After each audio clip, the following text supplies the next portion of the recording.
నిజానికి medical colleges ని ఈ పీపీపీ మోడల్లో ప్రైవేట్ వాళ్ళకి ఇవ్వాలి అనే ఈ బేసిక్ ఐడియా 2020 జనవరి 21వ తేదీన నీతి ఆయోగ్ అన్ని రాష్ట్రాల ముందు ఈ ప్రపోజల్ పెట్టింది. మీ రాష్ట్రాల్లో ఉండే గవర్నమెంట్ డిస్ట్రిక్ట్ హాస్పిటల్స్ ని పబ్లిక్ ప్రైవేట్ పార్ట్నర్షిప్ కింద ప్రైవేట్ హెల్త్ కేర్ కంపెనీలకి అప్పచెప్పండి, మేము 60% ఫండ్ ఇస్తాము అని చెప్పి నీతి ఆయోగ్ ఒక ప్రపోజల్ పెట్టింది కేంద్రం నుంచి. అసలు పీపీపీ మోడల్ ని కేంద్రం ఎందుకు ప్రపోజ్ చేసింది?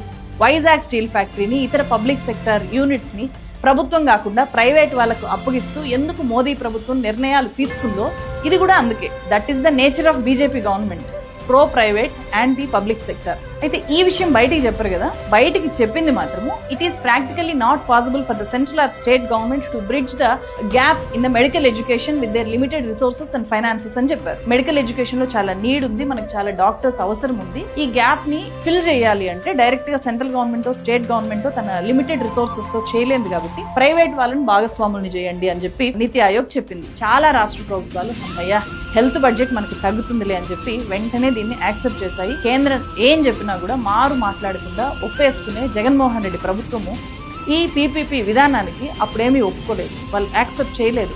అందుకు ఇక్కడ మనం ఖచ్చితంగా లాస్ట్ గవర్నమెంట్ ని అప్రిషియేట్ చేయాలి.